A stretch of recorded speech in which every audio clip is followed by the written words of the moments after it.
Hello and welcome to Columbia, Missouri, where Tennessee just took a tough defeat, 36-7 against the Missouri Tigers, a game that going into it was considered a pick-em. Yeah. Could have seen it go either way, and Missouri runs off with a big-time win. Let's talk about what we thought. We'll start with you, Noah, on the defensive end. What were your thoughts when you watched that side of the field? Yeah, I mean, coming into it, we knew what Cody Schrader was capable of. Obviously, wrote about it this week, talked about it this week with, his success and Tennessee's run defense, how good it was coming into this game, and we knew containing him would be the biggest thing. You look at the stat sheet. Luther Burden, who we were kind of going back and forth on whether or not he would play in this game, obviously gets a touchdown late, but man, he wasn't much of a factor. It was Brady Cook getting out of situations on third down, and it was Cody Schrader who ran through Tennessee's defense and then was getting open out of the backfield as well. It just seemed Tennessee had no answer for him, and obviously a big part of their success tonight for Missouri. And then again, back to what Brady Cook was able to do. I know Josh Heupel emphasized it all week, talked about it, his ability, what he could do with his feet. Only had, I think, like 250 or so passing yards tonight, one touchdown, one rushing touchdown. But, man, did a lot of damage on third and long situations. We had one right here in this end zone where Tennessee had him backed up after a Jackson Ross punt. He gets out of it.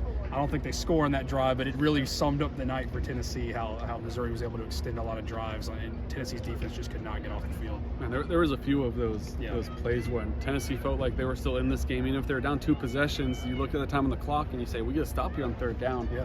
And we probably feel decent about scoring. And then now it's a 1-possession game, and who knows what will happen. And Brady Cook able to extend plays. And as you said, favorite target was Cody Schrader, even out of the backfield on checkdowns, and then he would escape, pick up big gains, over 100 receiving yards, over 100 rushing yards, carried the ball 35 times in the football game today. 35 carries for a running back. Let's talk about the other side, though. On offense, Tennessee just 7 points throughout the whole game. That is the lowest number of points Tennessee has scored in the Josh Heupel era. The previous low was 13 against Georgia last season in Athens. Didn't expect that to be the new low was in Missouri tonight, but that's what ended up being. The lone touchdown comes from Dante Thornton catching a big pass in the end zone from Joe Milton. It was a third down, and they end up airing it out, and it works out. The issue is Dante Thornton gets hurt on the play, doesn't return to the game, and now you have to do musical chairs in your wide receiver room. Squirrel White goes out for a little bit, so now your starting slot and your starting X receiver are both inactive, and a lot of Caleb Webb, a lot of Chaz Nimrod, Mel Keaton played every snap, and then Squirrel White coming in as well after his injury. He was able to get back on the field, but man, a lot of injuries on both sides of the ball, but that Dante Thornton one played a big role because that was the only score of the game, and they weren't able to get things going. Also being pivotal on that side of the ball, 3 turnovers. Yeah. You have a pick 6 at the end from Joe Milton. Game's kind of already out of reach. He explained it was cover 4. You have double slants, and nothing was really there. He needs to throw a better ball and take better care of it and kind of make better decisions. But that's one you kind of live with just because of the scenario of the game. The 2 that hurt the most, Jalen Wright right before half, can't hold on to the ball after picking up a big first down. Tennessee's in a spot where they're rolling down the field. Looks like they're destined to find the end zone. That gives them a lead heading into half. Even if they're stopped, you're kicking a field goal and tying it up going into the half.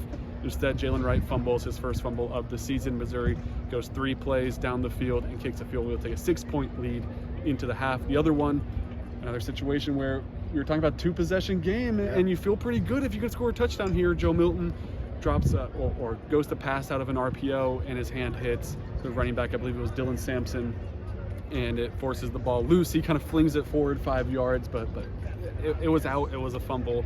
Missouri jumps on it, and that accounts for all 3 of your turnovers, and that kind of took the offense out of the game as well.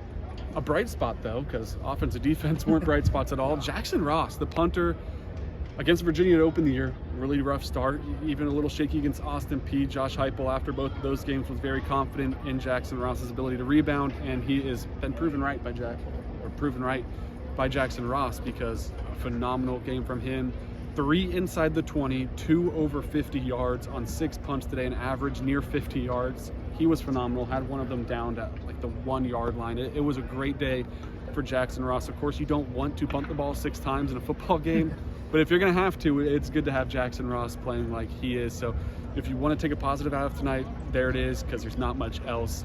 Kind of a game where you just want to forget about it and move on to next week, which is a big-time matchup with the two-time defending national champions, the Georgia Bulldogs, coming to Neyland Stadium as Tennessee looks to get back on track. Second to last game of the season, then they're hosting Vanderbilt, and we'll find out that bowl destination. If you want to stay informed on the rest of the way through this season, throughout men's and women's basketball season, throughout baseball season, and everything going on in Tennessee athletics, make sure you head to VolReport.com, grab yourself a subscription, and talk about it in the Rocky Top forum, and subscribe to the YouTube channel. Links to everything you need is in the description. Thank you for watching.